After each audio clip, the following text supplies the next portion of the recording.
again. Welcome to the Daily Coffee Pro, friends.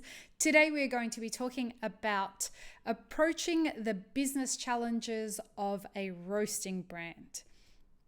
Now, this is an interesting one. The reason this is an interesting one is because I have not opened a roastery before, and therefore I cannot dive into the technical issues that are associated with which roaster you should buy and the technical aspects around that. But that's not what this subject is about. This is around the business challenges of having a roastery. So some of the things when we asked the question on Instagram today, some of the specifics that people wanted to know about around this are, first of all, forecasting and knowing consumer preferences. People wanted to know how you navigate your way around all the fake people out there. And choosing what to focus on first was something else that people wanted to know more about. And the last thing was the intersection between branding and quality. All right, so let's start with forecasting. Forecasting and knowing consumer preferences. With regards to forecasting, there are a couple things I want to say on that. First of all, if you haven't read the book, Dear Coffee Buyer, go and get it. It is written by Ryan Brown. It's a great all-round fundamental understanding of green buying. And it does have some information in there about forecasting and how you should approach forecasting. The next thing I want to say is if you're not very good at Excel spreadsheets, go and take free online courses, either through YouTube or Udemy. Find some free workshops that you can do to teach you about spreadsheeting. The reason this is going to be important is because your spreadsheet forecast is going to grow over the years. The other thing I wanted to say about forecasting is if you have a relationship with the green buyer, a company that you're working with, most of them will have a forecasting spreadsheet that they will happily pass on to you. Okay, so that is the great place to start with regards to forecasting. The next thing is around in that first category we're going to talk about is knowing your consumer preferences. Now, there's two ways to approach this. You are the roaster. I want you to sit with this idea of who are the customers that I'm looking to attract into my business because their flavor profile, their flavor preferences are in alignment with what I'm trying to create. This lends itself into the next thing. So we're gonna bring in a little bit this idea of, all about the fakes out there. If you are a roaster that is looking at crafting a career, if you want to have an artisan approach to what you're doing, what I would recommend that you do is try and understand what it is that you're trying to create for your customers. And then go about finding how you're going to access those customers. Alternatively, if you are trying to meet a need in a particular community, understand what that need is. So, for example, and those are two different approaches. One of them, you are deciding what you want to offer. So you'll have to go out and find the customers that are aligned with what you're trying to offer, and you'll have to learn how to market to them. The other one is you've identified that there's a need in a community and you are trying to meet that need. So if you found that there is a need in your community for people who dark roast specialty grade coffee, you know how to get access to those people. If you've identified that that's a niche that nobody is fulfilling, well, then that's how you know what your customer preference is for that.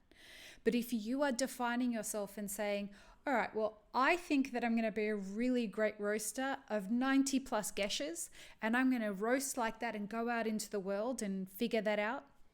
Okay, it's a higher risk game because you don't know whether you're going to be able to find the customers or not, or at the very least, it's going to be more difficult and more work for you to go out there, market, and sell to those people.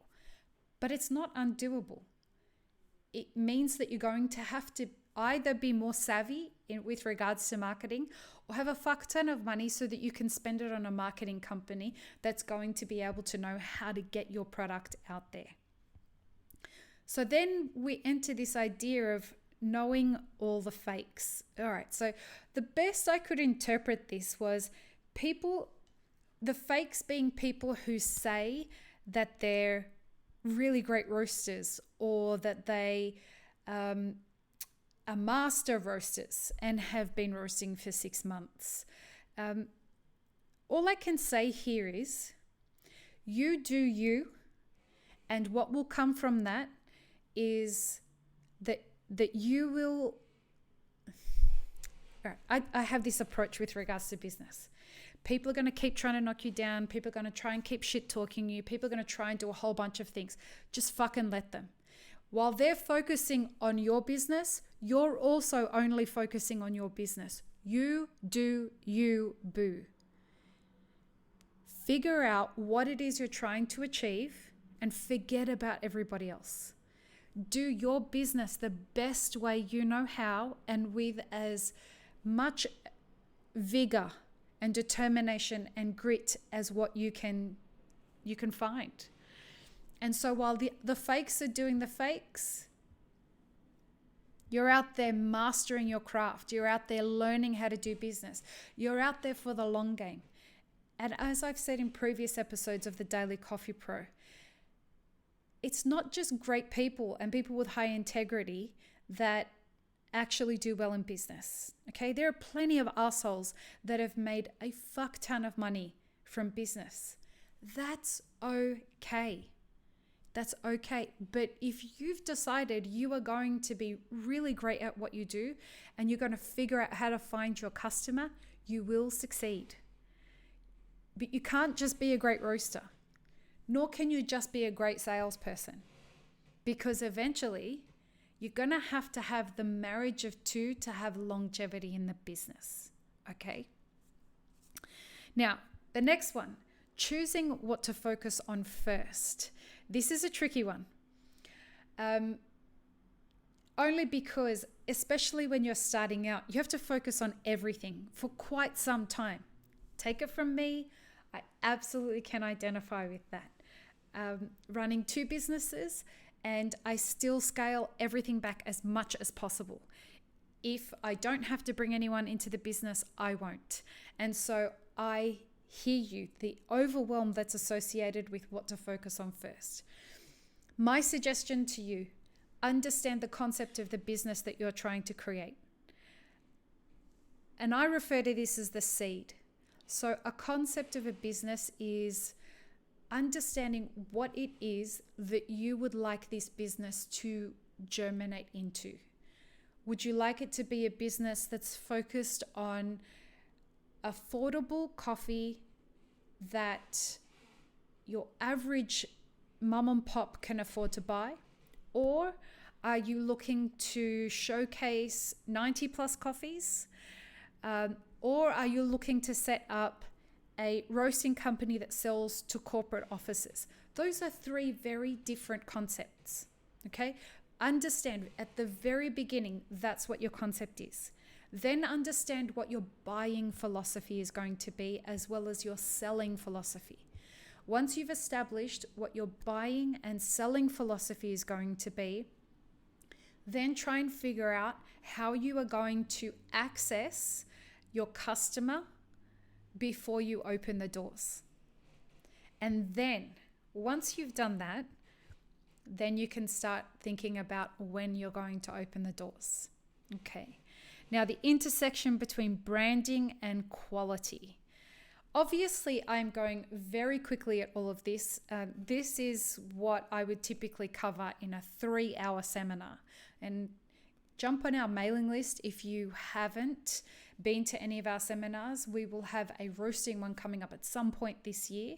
And that comes with a complete roasters, a production roaster and roasting brand owner map, 10-year map. Okay, so the last one, the intersection between branding and quality. Okay, I believe, and any of you who know my brand Elixir Specialty Coffee, I see a great correlation between branding and quality. Your branding says everything about who you are as a business. And if it doesn't, if you don't believe that your branding reflects the standard and the quality that you are trying to offer, and when I say if you don't think that, if you don't objectively think that, you're going to be biased. So the best way to do that is to go out and survey people who are not your friends, who will give you an objective opinion. Go out and ask people what they think the quality of your business is based on your branding. And your branding is not just your logo. Your branding is your logo, your packaging, your social media assets, your your website, your mailing list content. All of this stuff formulate a part of your brand. So understanding how you want to talk about this, what the messaging is, all of it comes to the quality. The foundation behind or that supports your branding is your concept and your buying and selling philosophy. That's going to be all the things that go into the seed that will flourish and become your business. So the intersection between branding and quality needs to be defined by you. At this point, I want to encourage you, please, please, please. If you are unaware of this, and if this is the first time you're listening to the Daily Coffee Pro, you won't yet know how passionate I am about trying to get our industry to start focusing on better buying practices with regards to the longevity of our supply chain. You have a duty to yourself to run a business that survives. So that duty is to you and to your employees as well as your customers. I want you to have the best chance at survival. I also would encourage people who are feeling so stressed about having a business that they want to close. I would encourage you to get there quicker than you otherwise would, because this may be one of those situations that is going to end up bringing you into bankruptcy. But it is important, it is really, really important that you don't try and trick people, you don't try and fuck people over, you don't try and deceive people. Saying you're selling or you're roasting and selling specialty grade coffee, and in fact you're selling a coffee that's commercial or commodity coffee, that's not okay. And again, if you're someone who doesn't have integrity, that is okay. And you do you, boo. But I am here to encourage and mentor people to aim for the highest standards of integrity that they can find. And so I encourage you to do right by the supply chain, do right by sustainability, do right by yourself and your employees, and just as importantly, do right by your customers so they continue to want to purchase from your company and support your company. I hope this has been helpful. Come follow us on Instagram. Every day at the beginning of the day, I post what we're going to be talking about in the Daily Coffee Pro, which happens at 5 o'clock Pacific time every day. But I post at the beginning of the day what I will be talking at the end of the day, so that I give you guys an opportunity to let me know what you specifically want me to focus on about the topic of the day. But finding us on Instagram gives you the opportunity to ask any questions you may have as well.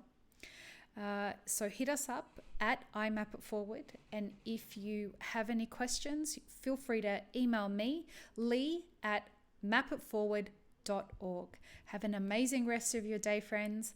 Peace, love, and peanut butter.